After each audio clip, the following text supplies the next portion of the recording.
What's up, everybody? It's KJ, and it's time for Pop in Politics. We are talking about the latest in hot topics, news, and entertainment. Again, I'm here by myself tonight, guys. The ladies are out due to the Labor Day holiday weekend, but I had to come on here and bring you the latest from this Tom Cotton interview. He went off on Meet the Host, Kristen Welker. So we're talking about that. Also, I want to talk about these 6 hostages that were murdered by Hamas. I want to get into that and how the press is trying to flip this. Of course, blaming Trump some way, somehow, and trying to take away accountability from Biden and Kamala Harris's administration. And then I want to also talk about feminism. There's a viral video that came out recently that I want to share with you guys and react to. So firstly, as I always say, join the conversation by leaving a comment on YouTube or Twitter. We will check the comments periodically throughout the show. And don't just comment, subscribe. If you miss us on here, you can find us on Rumble, or you can listen to us on Apple Podcast or Spotify under the name Pop in Politics. Guys, we are an independent media.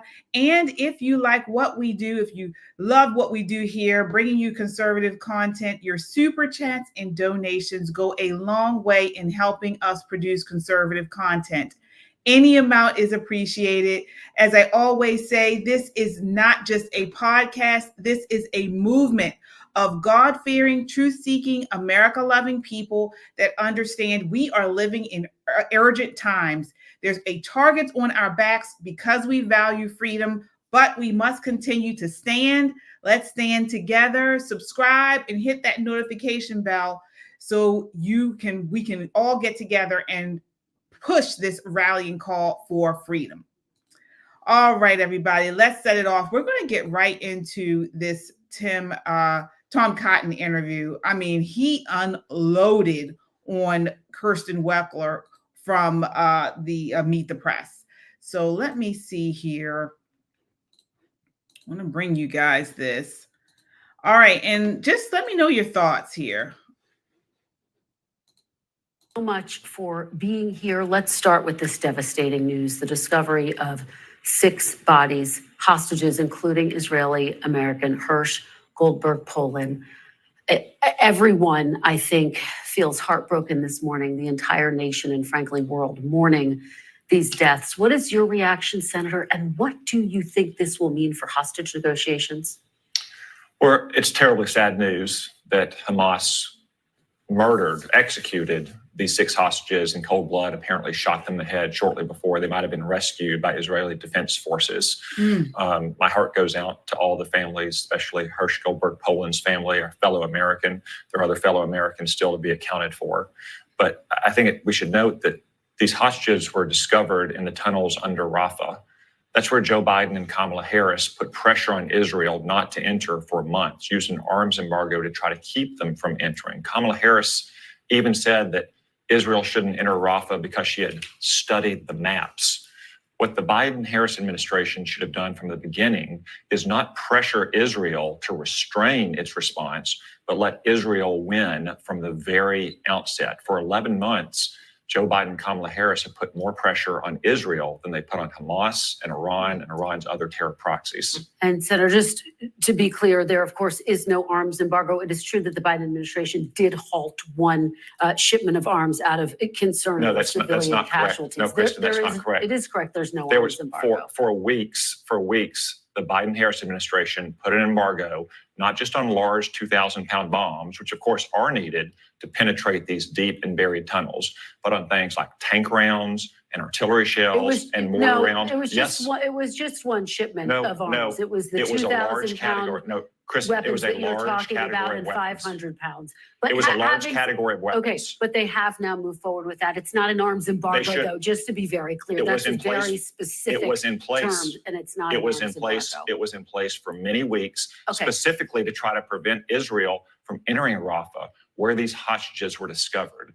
If we had simply backed Israel to the hilt from October 7th, this war would probably be over. We probably would have found many more hostages alive, and there would have been fewer civilian casualties caused by Hamas's infliction of those civilian casualties on its own people. But at every turn, Joe Biden and Kamala Harris have put more pressure on Israel than they have on Iran and Hamas. And of course, they have also argued that the U.S. stands firmly behind Israel. It was one arms shipment. Let's talk about Prime Minister No, Kristen, it was more than, it was many more. No, Kristen, Netanyahu. You can do your fact check thing all you want. I'm going to tell you the real facts. It was a large category of weapons, far beyond just 2,000-pound bombs. Okay, but it wasn't an arms embargo. That's my only point. It wasn't specifically an arms. What is she doing? What is she doing? So she is trying to split hairs of how much the U.S. assisted Israel.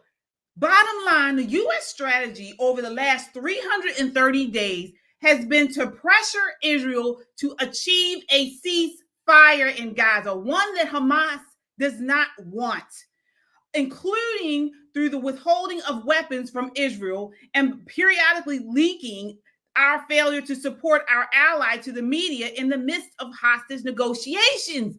And she's trying to split hairs over this. 6 hostages were murdered with bullets to the back of their heads. And as Senator Cotton mentioned, one of the hostages was an American whose parents just spoke at the DNC less than 2 weeks ago while the hostage negotiations were underway. We are a laughing stock. Hamas does not care about Americans. They don't care about the Gazans. They don't care about Israelis. They don't care about any of this. And they're going to do what they want to do. And this woman is splitting hairs. He is telling you we did not do enough. This is the point he's trying to make. We did not do enough. Embargo. Let's just move forward, though, in terms of what Prime Minister Netanyahu is facing right now, because he's been facing pressure in the wake of this. He's been resistant to accepting this hostage deal. Axios' Barak Ravid reports that a senior Israeli official said, quote, "We warned Netanyahu and the cabinet ministers about this exact scenario, but they wouldn't listen." Do you believe Prime Minister Netanyahu bears any responsibility for not getting a deal sooner? No, I believe Hamas bears responsibility for not turning these hostages back over to their families and surrendering. At every turn, Benjamin Netanyahu has tried to meet the Biden administration halfway. They continue to move the goalposts. They continue to encourage and embolden Hamas. Consider what happened just a few weeks ago when the prime minister was here to speak at the Capitol. Kamala Harris didn't even sit behind him in a joint session of her Congress, one of her few duties as vice president. Then she came out after a private meeting with him and stressed that we need a ceasefire now, which is the de facto Hamas position. What did you have 2 days later? You had Israeli children being blown up on playgrounds because every time Joe Biden and Kamala Harris put more pressure on Israel, it simply emboldens Hamas and Hezbollah and Iran. Just to be very clear, though, there is pressure on Prime Minister Netanyahu. You have people protesting in the streets. He is, of course, the leader of Israel, and that's who I'm asking you about. Do you think, and would you urge? Why is she asking him about Israel when they should be asking, why haven't they done enough to go after Hamas? Hamas does not want a ceasefire. This is the issue. They have been saying this over and over again. Hamas does not want a ceasefire. And if anyone needs to lay down their weapons, it should be Hamas.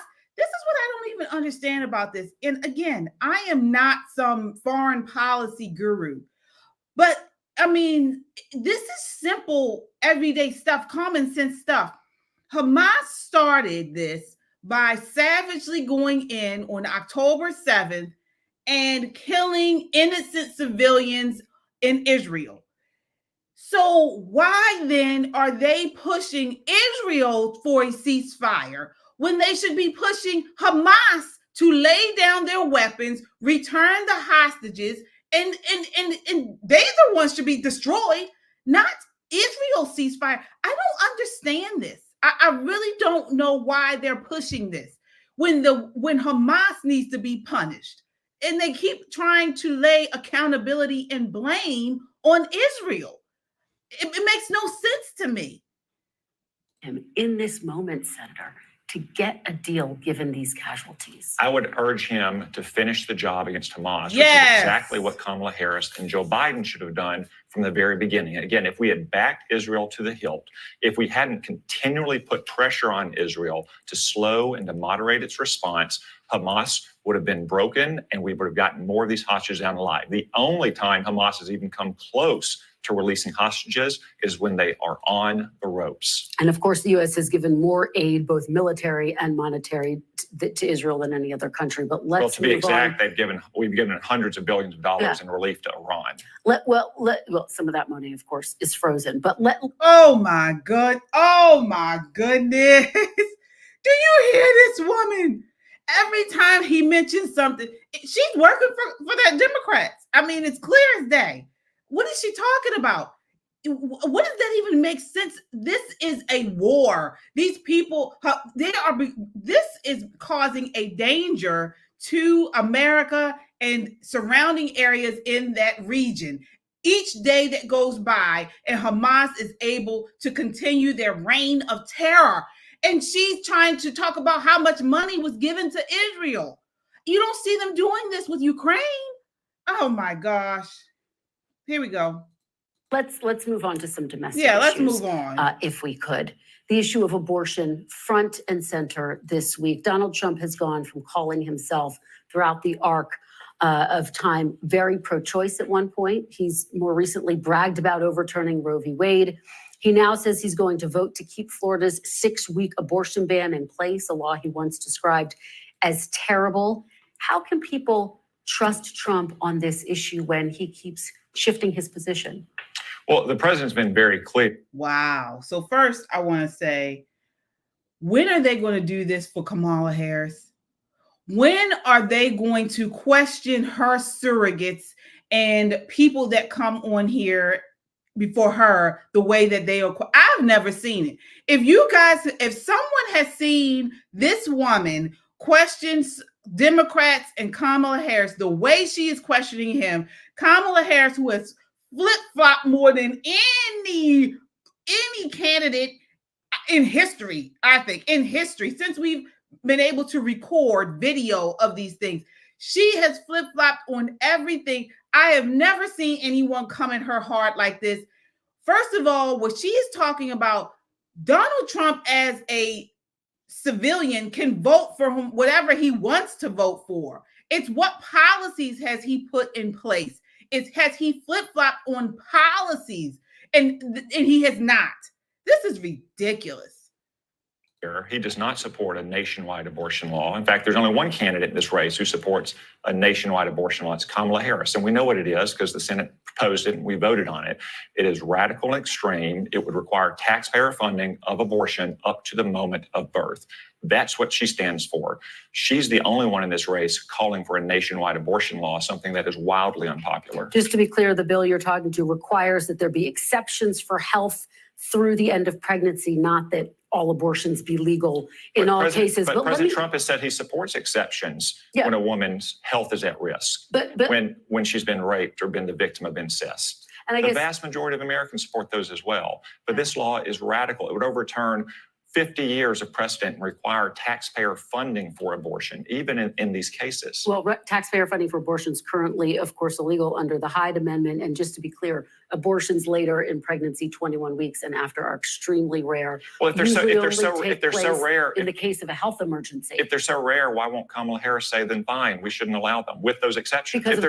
Kamala Harris to this day has never said, listen, whatever her stance is, she's never said, I don't believe in abortions up to birth. She has never said that. Biden even won't say it. He wouldn't even say it. He was actually questioned on it, and he would not say it.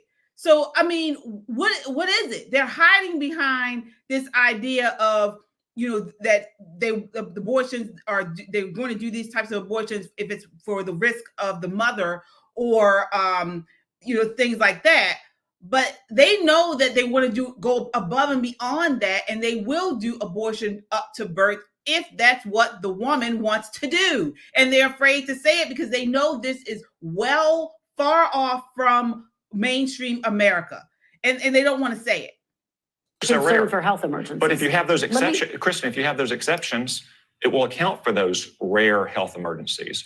So why won't you say But it? that is what the law does. It says with up to the time of viability with exceptions. States are allowed to have exceptions if there are health emergencies. Kamala Harris voted against the Born Alive Victims Protection Act. She did not. Yes, she did. Senator, I was there. She voted against. I was there. She voted against it. Kristen, if these cases are so rare, she voted in the against late advancing term, the bill. if these cases are so rare in late term pregnancy, then why won't she say, you know what, we should prohibit these with exceptions for the mother's life? Yeah. Why won't she say that? Because she is a radical on abortion. Just to be clear, she voted against advancing the bill twice when she was senator. She's called it extreme. Let me ask you about something else. I interviewed J.D. Vance last week. He told me Donald Trump would veto a federal abortion ban if it came to his desk. Now Trump is not committing to that. Do you think he would sign that veto if it came to his desk? Well, Kristen, I think it's a hypothetical first off. We both know there's not going to be 60 votes in the Senate anytime soon for either party's preferred or centrist position on abortion, whether it's the radical position that Democrats have or the pro-life position that most Republicans have. So I think it's a hypothetical question. But President Trump has been consistent, is that there's not going to be a nationwide abortion law while he's president. He appointed 3 justices who reversed Roe v. Wade, which was wrongly decided, which even liberal scholars acknowledged was poorly reasoned, and returned this question to where it had rested for 170 years, which is the American people making choices through their elected representatives at their states. States are going to have different kinds of laws. Donald Trump has acknowledged that. I hear you're saying that former President Trump has been consistent, but as we showed, he's actually pivoted quite a bit on this issue. But J.D. Vance was very clear. He said that Donald Trump would veto a nationwide ban. And I guess the question is, why can't Trump be clear with people about where he stands? Are you clear? I know you're saying it's a hypothetical. Kristen, he has been clear about what he would do? He has been clear that there will. This is so wrong. I mean, again, if they did the same type of rigid picking at questions to the Democrats as they did to Republicans, I would have no issue about this. But you see, they don't do that. They pick and choose who they want to ask these questions about and who they want to hold to account on this and that. Donald Trump came out at the start of his campaign or shortly thereafter and said his stance on abortion. He has said that he is going to leave it up to the states. He himself is pro-life, is what he has said. He is pro-life. But as far as policy is concerned, he is leaving it up to the states. And he did say he would not put forward a national ban on it. It is up to the states. He's done his job by picking constitutional Supreme Court justices. You know, this is but this is what they choose to pick at on Trump just to try to make it appear as he is flip-flopping like Kamala Harris, who they won't even hold to account. I have never seen anybody ask questions to her surrogates like they have done to Senator Cotton. Never. But we're going to go on because it gets even better. It gets even better. Take a look here. Not be a nationwide abortion law when he's president. He has been perfectly consistent on that. Now, Kamala Harris, to her credit, she's been consistent and not tried to hide her radical position on abortion. It's the only position she hasn't tried to hide over the last 6 weeks, like her position on decriminalizing illegal immigration or banning gas-powered cars or banning fracking. Abortion is the one issue on which she hasn't tried to hide her position from the American people in this election. I'm going to talk to Congressman Ro-Khan about all of that coming up, but let's stick with Donald Trump. His big announcement on IVF this week. He said Thursday he wants the government to pay for or force insurance companies to cover IVF. Is that something you would support, Senator? Well, all Republicans, to my knowledge, support IVF in the Congress, and there's no state that prohibits or regulates IVF in a way that makes it inaccessible. It is expensive for many couples. I understand that. So it's something I'm open to, that most Republicans would be open to. I think we'd have to evaluate the fiscal impact, whether the taxpayer can afford to pay for this, what impact it would have on premiums. I'm going to move it forward because then she starts asking about the Arlington Cemetery fiasco. chaos that the media is trying to create. But in principle, support. Bill came back to the floor. Would you now protect and expanded IVF or IVF? Because in 20 undecided on where you stand on this government-funded about this. He attended a wreath-laying ceremony at the cemetery. You've been talking about this. He attended a wreath-laying ceremony, obviously, for the 13 service members who were killed. So let me just brief you guys, just in case you guys are not aware. So what's going on? Mainstream media and Democrats have made an effort to take Trump's recent visit to Arlington National Cemetery to honor the fallen 13 service members into a scandal, despite the fact that the families asked him to come. They asked him to be there. And so the families have actually taken particular issue with Kamala Harris's recent attack on Trump for his visit. So she's asking Senator Cotton about this now. So take a look here. During the U.S. withdrawal from Afghanistan, he was invited by those family members. Important to say that. He also had campaign staffers with him. Photos, videos were posted on a campaign site. Taking campaign photos and videos at grave sites is forbidden under federal law. You, of course, served at Arlington Cemetery in the Old Guard, so I know that this is a sacred place for you.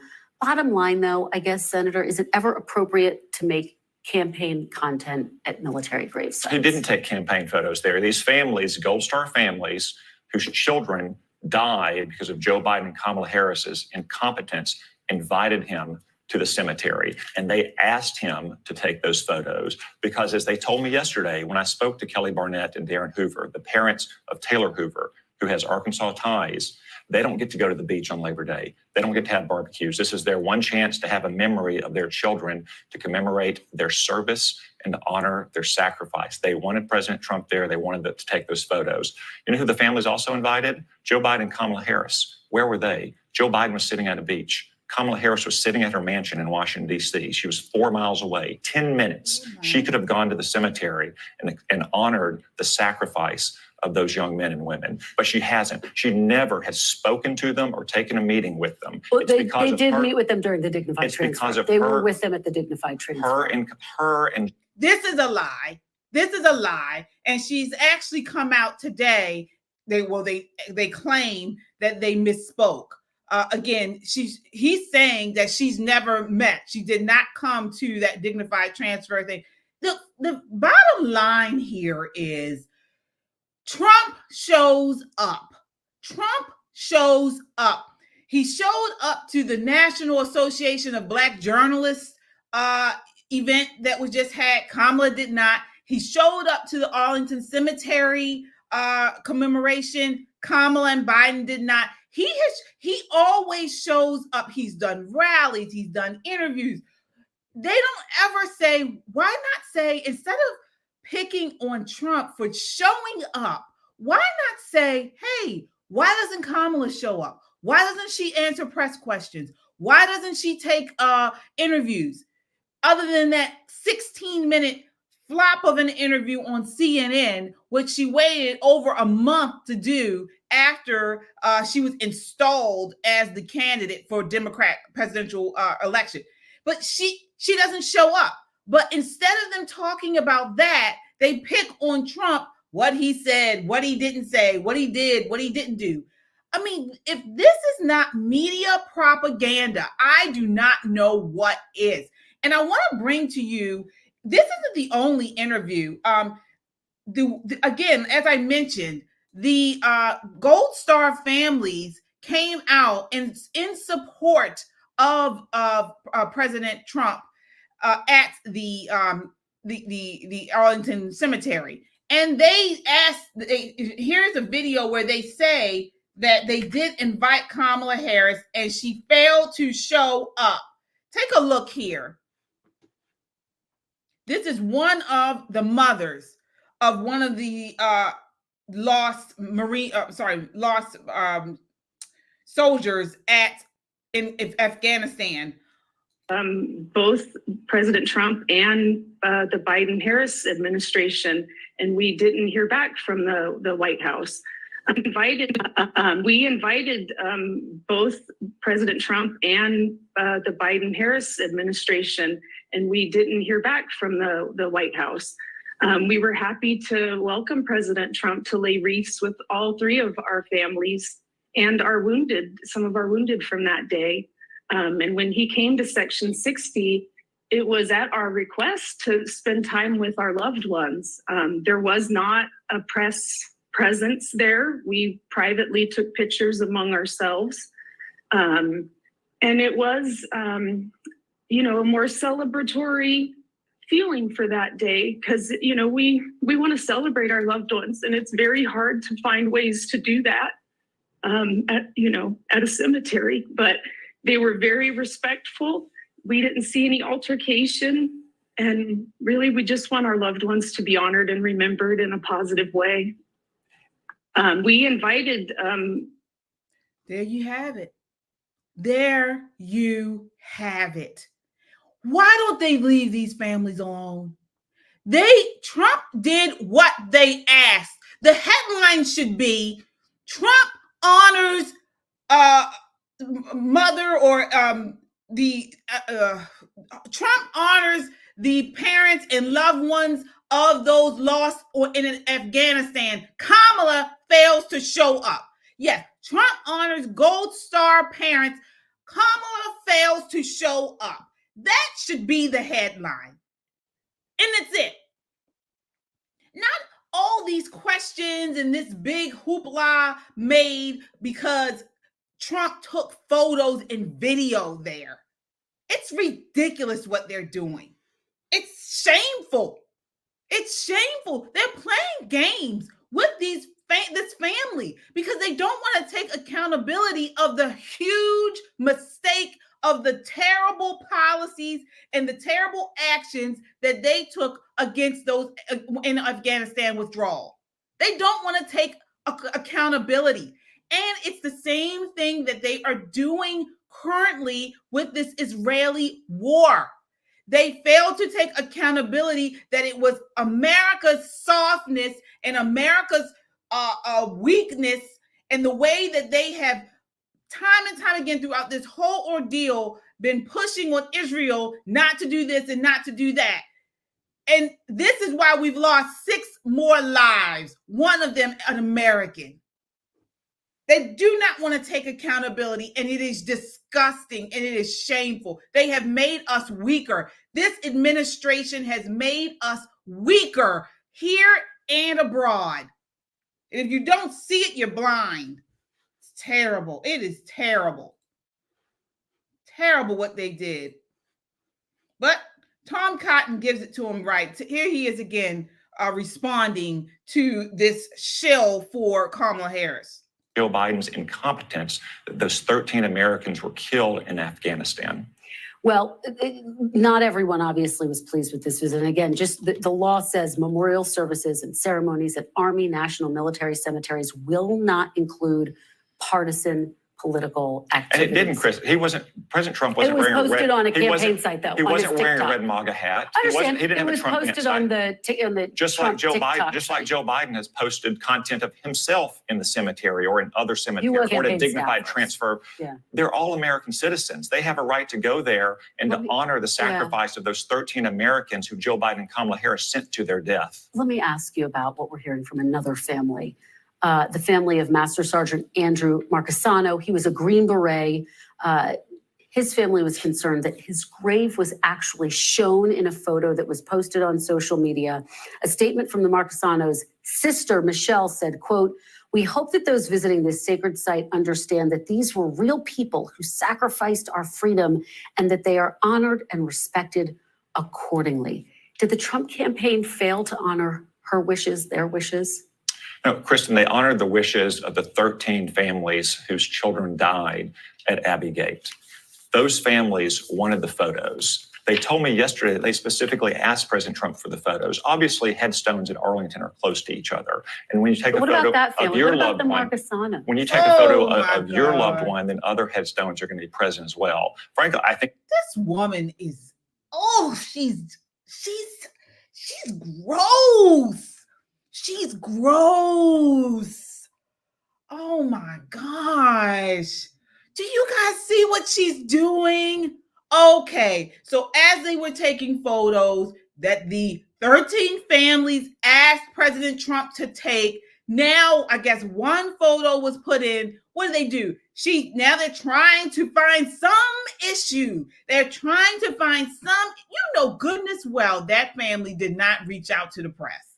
They didn't. Someone from the press trying to find some way to sully Trump's name while he was there doing a good thing. And now they take a statement and run with it. She's gross. Oh. It's pretty disappointing that the New York Times went and found a family whose headstone was featured in that photograph of another Gold Star family, and then went to them to try to embarrass the Gold Star families who wanted President Trump. Very quickly, have you had any conversations with former President Trump about joining his administration should he win? All right, so there it is. And he said it. He said that. Senator Cotton said it's very sad that this is what they did. They went, and when they saw that a family's name was put in accidentally in one of the photos included with the photos, press went right to that family for a statement. That family did not reach out to anyone. I'm sure of it. I am 99% sure they did not reach out, and it's sick. It's sad. It's sad that they've done this, and it's sad that the families, the Gold Star families, have had to respond to this ridiculousness. But this is how Kamala Harris and the Democrats they play. And I have the video. The Gold Star families actually put together a video of what it meant for President Trump to attend this commemoration. I have it here. Let me see here. Take a look here. Vice President Harris. Vice President Harris, my name is Steve Nakui. I'm the father of Lance Corporal Kareem M. Nakui. My name is Jim McCollum. I am the Gold Star father of the United States Marine Corps Lance Corporal Riley McCollum. This is Mark Schmitz, Gold Star father of Marine Lance Corporal Jared Schmitz. My name is Darren Hoover, and I'm the Gold Star father of United States Marine Corps Staff Sergeant Taylor Hoover. My daughter-in-law, Sergeant Nicole Leanne G., was killed in the Afghanistan exit at Abbey Gate. Oh my gosh. Our kids were murdered because of your administration. You were not at Dover for the dignified transfer. And no time have you reached out to me to offer your condolences, to offer thank you for Kareem's sacrifice and service. You have 13 families who have been waiting over 3 years. 3 years. So much as get a phone call. There's so much as hear our kids' names said aloud. You failed for 3 years and 8 months to acknowledge our kids. Where were you and Joe Biden on August 26, 2024? Nowhere near Arlington Cemetery. You couldn't be bothered to be with us or even say our kids' names, just as you have done for the last 3 years. Vice President Harris, I ask you, why won't you return a call and explain to us how you call my daughter-in-law's death a success? President Trump has called. President Trump shows up. President Trump takes the time to hear our loved ones' stories. To be there. These are the only memories we get to make with our son, and it is you who is playing politics and trying to detract from our memories made that day. Here we go. So, I mean, they are saying it. You would think these people would just leave it alone. Leave it alone. Unless you're going to take some accountability. But they can't pass the buck on this one. In other situations, whether it's gun violence, they still don't even take accountability for gun violence, because gun violence, most of the gun violence takes place in cities like here in Baltimore and Chicago and Philly and all over the place. But they don't say anything about all that. But soon as you have, a rando shooter that kills, unfortunately kills, a large group of people, then it's all about the guns. But we have people getting shot and killed every day almost, if not or every weekend here in Baltimore City and cities all across the country, and you don't hear a peep. You don't hear a peep. Little babies are getting killed. Youth, women, old women are getting killed right here in Baltimore City. You don't hear a peep. But if it is a white shooter, serial killer, or some type of mass shooter, then if they're on the news, they're calling their families, they're calling their, they're showing them calling their people on the news. But these people don't get a call.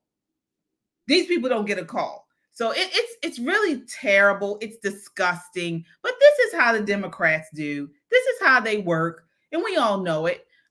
So they only come around for the votes. They only care what gets them elected, and anything else be damned. Anything else be damned. I do want to acknowledge our super chatter tonight. Guys, thank you so much. Rhonda, thank you, Rhonda. She says the Democrat Party just can't handle what a real leader looks like. Trump 2024. All right, Rhonda, I'm right there with you there. So it's really sad. It really is.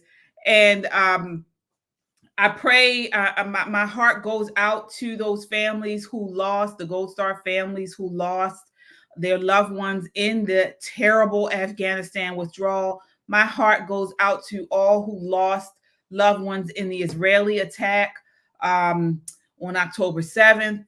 And my heart goes out to all those, innocent people that have been affected and killed in this terrible, terrible exchange, all brought on by Hamas, the evil Hamas, and they need to be destroyed. They do. They need to be destroyed. So, we'll continue to follow that story. I want to change gears a little bit, and I want to talk about what feminism is doing to our young women, young adults, women, feminism. I'm not sure, are you guys familiar with, it's a new show on, I believe YouTube called Pop the Balloon. Let me see here one second. It's called Fall in Love or Pop the Balloon. And so the Pop the Balloon or Find Love. I'm sorry, Pop the Balloon or Find Love with Arlene Amuli. Before I get into this, I want to acknowledge another super chatter here. Thank you so much. LAPD SWAT says, does the feminization of males worry you? It does. It really does. And it's all hand in hand, unfortunately, because we have a situation here. Well, a couple things. It's because we don't have strong male figures in many homes, many families right now, specifically in the Black community. And number two, it's pushed in society. Masculinity or traditional masculinity, any type of masculinity really is pushed, is seen as wrong, as toxic, and things like that. And then on the other hand, you see in society where they are pushing women to be more aggressive, women to take on more traditional masculine roles. And it's very strange. And that brings me to this episode of Pop the Balloon or Find Love with Arlene Amuli. So you guys, this is a really good show. It's just funny. It's kind of funny, but every now and then some of these shows, you can see how feminism is destroying our generation. It's destroying generations now and generations to come. Not only that, as we go into school, we get back to school time and things like that. This type of stuff is pushed in school or in K through 12, also on college campuses. Women are told, I don't need a man. They're hypersexualized. And the good thing about it is we are seeing a lot of men are not taking it. They don't like that. And here goes this episode. So this show, it's a dating show where someone comes on and they get presented a group of individuals. In this case, it's a woman. She comes on and she has a group of guys, and she asks them questions. She talks about herself and she asks them questions. And as she continues to speak, if they pop their balloon, that means they are not interested in her. If they don't pop their balloon, then there's a possibility of a love connection. So I want you to take a look at this. I'm telling you guys, this video is crazy. Take a look. And what's your name? Dorian. Dorian, how old are you? I'm 27. Okay, and what do you do? I work for a Fortune 50 company as an insurance agent. I also rap. Oh, okay, very cool. Yeah. Now, I know you see rap. What else do you do for fun? For fun, I like to travel a lot. I like to stamp my passport. I'm very adventurous, skydiving, jet skiing, whatever the world brings us. Nice. Yeah. Okay. Now, what is... All right, so you see, so a bunch of people popped their balloons for some reason. So something she said at that point, they didn't, they were not into, or they didn't find attractive or whatever. So they popped their balloons. So I'm going to continue on. Damn. Okay. Y'all don't like to travel? I guess not. Now, what are some things you look for in a man? What do I look for in a man? I really like an outgoing guy. I'm a very outgoing person, respectful, emotionally intelligent. And I also like a man that makes as much money as me or more. Okay. Exactly. Nice. Get the bag. Now, what are some deal breakers? Deal breakers. Felonies. But the felonies as far as sexual, violent, small penis. All right. So right there tells you, what type of woman is this? She's never met these guys. She doesn't know them. They don't know her. Why are you talking about a man's penis size on the first interaction? That is not feminine. That's not right. That tells you right there, she's probably not right. That tells you right there. But we're going to keep going. Here we go.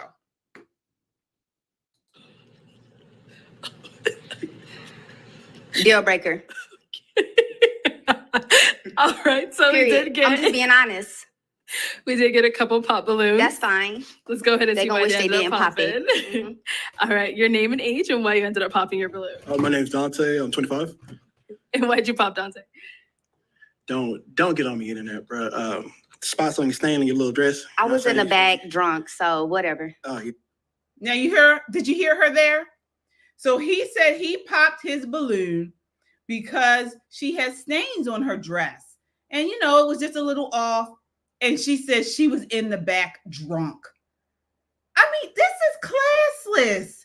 This is the type of woman, people, these are the type of females are out here, she's on a dating show and she's coming on here drunk.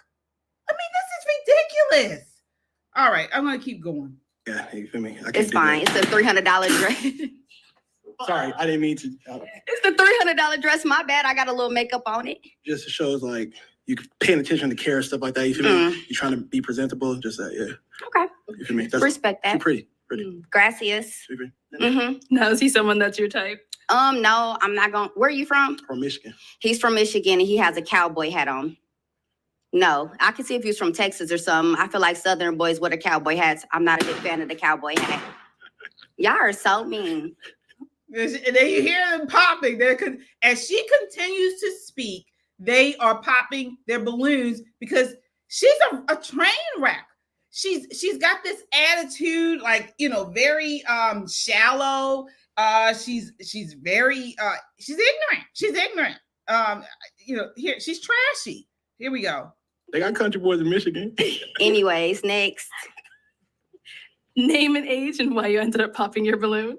My name is Ryan. I'm 26. Nice to meet you. Nice to meet you. And I think you just had an unwelcoming demeanor. She did. she came off very aggressive, just not polite, not ladylike at all. But this is what society teaches women. It's like, you're going to like me, and if you don't like me, then it's your problem, not mine. It's nothing that I've done. It's something wrong with you. Here we go. And that was it. We know why. I mean, everybody pop their balloon, so I might as well be honest. I mean, I don't want to get into it, but I can understand why you would think I have an unwelcoming demeanor. But you're very handsome, Ryan. I love your dimples, but I'm actually very much a sweetheart. Next. Okay. Name and age and why you ended up popping. Chris, 27. Mhm. Just because I don't do those skydiving, I'm scared of heights. And so I had problems in my past. With my last girl, she was tweaking with me, so I didn't want to do the Superman thing in Vegas. We didn't broke up over that. It was bad. Okay. And you said your name is different things. You got to enjoy your life. You young, so. Hey, you ain't lying. Yeah. You're good. We're going to move on then. All right. Your name and age and why you ended up popping your balloon. My name is John. I'm 31. Mm-hmm. And I popped my balloon because you came out a little aggressive. You feel me? I like femininity. I'm not saying you not feminine, but your demeanor, maybe it's the liquor. You feel me? But no. And I think we're from the same city, and I'm not trying to date no women from that. So. Oh, you from Indianapolis? From Indiana. Oh my gosh, I love that. So Anybody here from Indianapolis? Is this what you guys are dealing with? This woman is a train wreck, and she's a pretty girl. But her demeanor, the way she speaks is just nasty, nasty, nasty. I do want to acknowledge the super chatter here, guys. Thank you so much. Terry, thank you so much, Terry. I really appreciate it. Yeah, she is trash. I want to keep going here. Oh, we have another super chatter here. Chadwick, thank you so much. Says there's a difference between feminine and girly. Okay. She believes she is feminine because she has a weave, makeup, and fingernails. That a lot of the time says, I don't know how to be feminine, so I do this. True. And that's the thing. All of that doesn't make the woman. I don't know why, especially Black women feel nowadays they have to do that. They have to throw all of this weave in their hair. They have to get the fake eyelashes and the fake nails. Now, let me say this. Sometimes if that's what you want to do, then that's fine. I understand people, you want to do that, or maybe people, don't have short hair or something like that, or the nails, that's fine. But it's just become too much in this culture now. It has become too much. It's just like, just be natural. Just be natural. You don't have to do all that. And not only that, if you choose to do it, that's fine. But don't let that be what you believe is feminine. It's not. It's not. And then it becomes a whole issue. You can't do certain things. With the hair, you can't do certain things. So it becomes a whole other issue, and it's sad. It really is. But let's get back to it. You haven't seen anything yet. It gets worse. First of all, what side of Indianapolis are you from? The east She's side. from Indianapolis. Arlington. You from Arlington, like 46? 46 in Arlington. All right, shout out to the east side of Indianapolis. Shout out. If you from Indianapolis, you know why I'm like I am the way I am. I'm from the east side. I mean, aggressive is crazy. Femininity is crazy. I feel like my hair is done, my nails is I'm done. not saying you're not feminine. I said, but you came out a little aggressive. Did I cuss? You was on the defensive mode. No, I think you guys all look handsome. I'm just very like, this is my personality. I don't feel like I got to tone down for nobody. But oh, you see that? This is what I said. This is what it is. And it's really sad. These type of women, they'll have a whole line of men explaining to them and trying to show them that you are, you're too aggressive. You're not feminine. This is not what women, how women should behave. And she says it right there. She said, oh no, it's not me. It's you. You got 6 guys or so here telling her that she is being received as aggressive, and it's not her. It's not her. This is modern women these days. This is modern women. Here we are. I'm going to go back to it. Expect that you want somebody that maybe you can run over. Not like that. But you're very handsome. I love the slugs. I'm from Indianapolis. It's nice to meet you. Nice to meet I'm you from the too. east side of Indianapolis. Actually, I'm from Well, maybe like- we need to link on some friendship shit. Though. friendship. Yeah. I don't think I want to be your friend. You embarrassed me on public YouTube with 1.5 million people. But She embarrassed herself. I think that if you go home and then you mention my name, I think that you'll be pleasantly surprised. Like, I can't talk, but anyways, you'll be pleasantly surprised. I think you would actually hit me up after that. No Well, you're respect. very handsome. I love a chocolate man. Love your dreads. You look good. I like the Jordans. 10 out of 10. Appreciate it. Mm-hmm. All right, let's go to our next guy. Your name and age and why you ended up popping. I'm Trey, 25, and I believe our temperaments would clash. The personalities that we have, I'm not a big fan of drunkenness in public or Okay. just the idea of What's funny about that? It's not ladylike to be drunk in public. You're so drunk that you spilled stuff on the front of your dress. What's funny? I mean, she's not a teenager. She said she was 27? You're a grown woman and you can't conduct yourself in a better manner? And you're laughing? Oh my, and she's talking about, they're embarrassing her. She has embarrassed herself. Let's get back to it. it's just how it comes across. It's not, I'm not Mm-hmm. tagging you with that. I'm just saying that's how it came across at first. Mm-hmm. But that's really it. I believe you're actually beautiful. Thank She's you. Kind of very favor Glorilla. pretty. That to me, that's why Glorilla is crazy. I think Glorilla is beautiful. I'm dark skinned. I think more like Kelly Rowland, but I appreciate the compliment. That's Oh yeah, he told her she looked like Glorilla, the rapper. For some of you who may not know, look her up, Glorilla. She's a rapper, and she does. She looks like a dark-skinned Glorilla, and she says, "Oh no, I look like Kelly Rowland." Once again, she's being combative. I mean, you know, all you have to do is say, "Really? Oh wow, I've never been told that." You know, you don't have to go all. Oh no, I don't. I look like Kelly Rowland. Oh my gosh. on as well. Gracias. But that's really it. I just believe our temperaments will clash. That's all. Okay. Okay. Okay. Is he someone that's your type? No, he's not my type. Okay. Why You know, not? I just don't think I would like to be out on a nice dinner date or skydiving with somebody that wears pearls. I'm not drunk at all. A little tipsy, you know. They gave us some drinks in the back, but I feel like I'm really put together. I feel like I'm carrying myself classy. But if that's how you feel, then that's how you feel. I don't like the pants. I'm gonna be honest. I think that since your life. Wait a minute. Why did they do that? Why did the camera do that?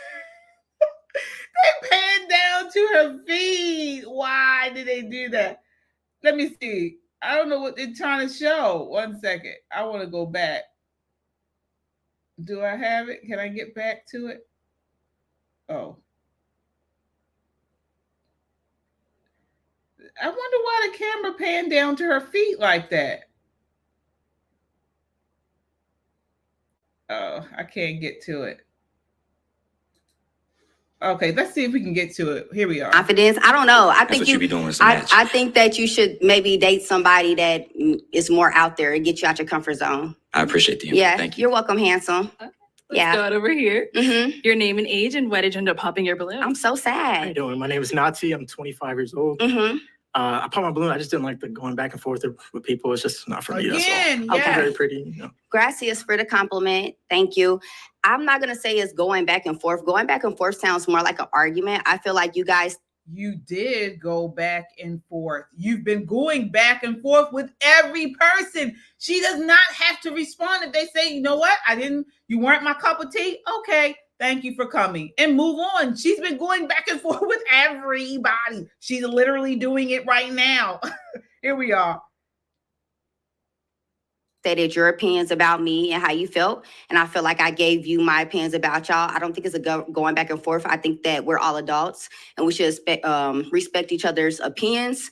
So, I mean, if that's how you feel, that's a red flag to me. Because imagine if we didn't agree on something and I said what I said and you said what you said. Now you feel like I'm going back and forth like a kid. No, it's just we just disagree. But I respect that.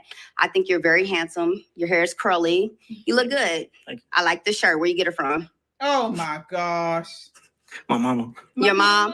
Bless your mom. She's a great mom. It's nice. It's well tailored. No, it's real tailored. I like the gold. I like that. You look good. Appreciate it. You're welcome. Let's go to our next guy. Mhm. Your name and age and why you ended up popping your balloon. I really want to know. Oh. Yeah, my name Key. I'm 28. Mm-hmm. Really, to be honest, man, the physical attraction just isn't there. But I was gonna give you a chance. I was gonna hear you out. So if she is. So what? No one can be unattracted to her. Everyone needs to be attracted to her. She is a narcissist. She is so stuck on herself. Here we are. Let's go on. You know, it's not. I mean, you don't look bad at all. Mhm. But, I mean, you look pretty good. But then you said you rap. Yeah.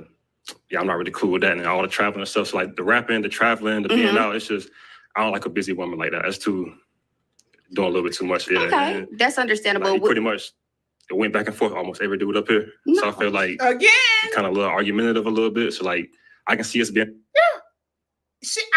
I hope she watches this back and realizes what they were saying was correct. She went back and forth with every guy. And look at her face now. She's shocked.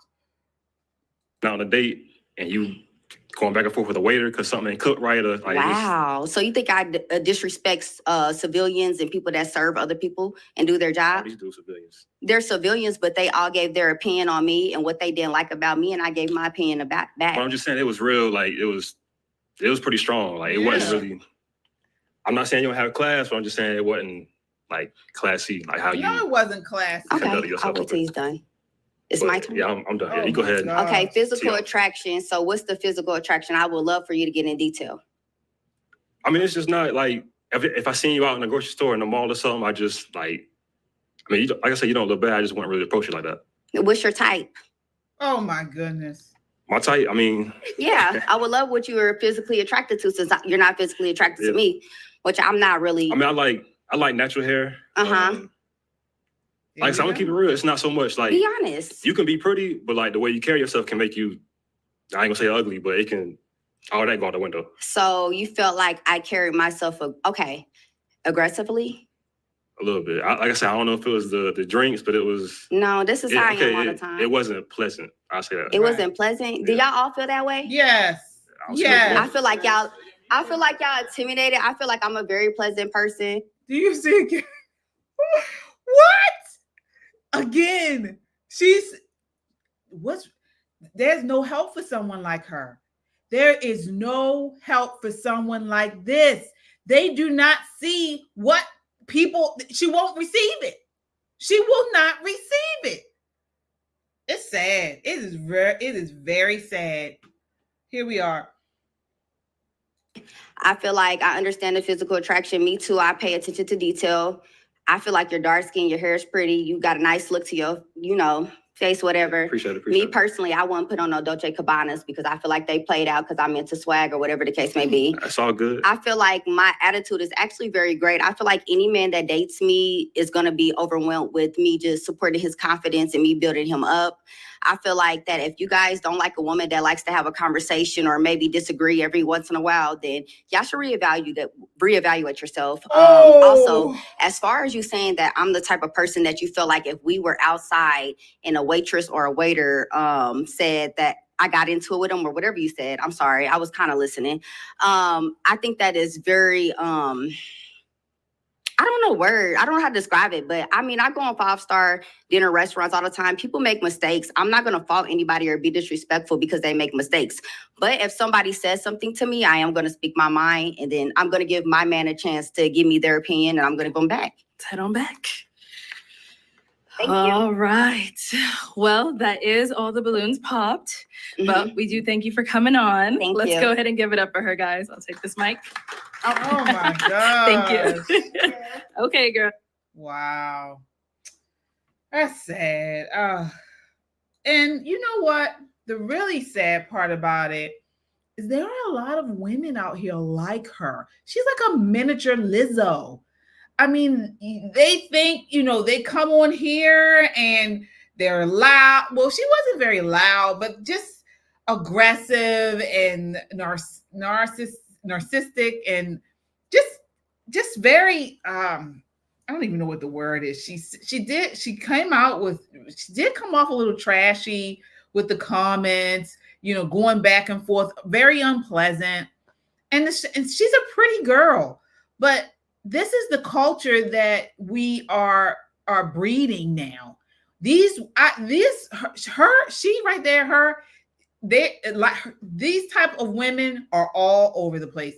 I do have another super chatter here. Thank you so much. Chadwick says, Black men, our type, natural woman, done. Oh, yeah, I feel sorry for the guys out here. They're dealing with that. My goodness.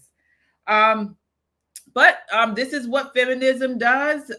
This is what this single motherhood, I can do it all by myself, I don't need a man, does. This idea of the way the culture and in pop culture emasculates men, but then they try to make women come off as they can do no wrong, and everything a woman says and does is the correct way. Again, as I mentioned, the over sexualization of women. She's coming out, first thing she's asking is the penis size. Why would you do that? Why? Wait until you meet the person one-on-one and ask that. Who in their right mind, what guy is going to talk about his penis size in front of on all this? It's terrible. But if they had said something about her size, if somebody had said that she looked like that, mentioned that kangaroo pouch, she had on that skin tight dress and she had a kangaroo pouch. What if somebody said, I don't like dating women with kangaroo pouches? Then she would have went off, but this is what it is. This is what it is. So I just wanted to bring that to you guys, something a little lighter. We are pop and politics. So we talk about pop culture and of course, news and politics. So that's a viral video. So I hope you enjoyed that, little segment. But that does it for me tonight. So thank you all for watching and hanging in with me on this Labor Day Monday. Wishing you guys a wonderful, blessed week. Again, my heart and prayers go out to the Gold Star families and, of course, all those who have lost loved ones in the awful Afghanistan withdrawal that I spoke about with you guys earlier.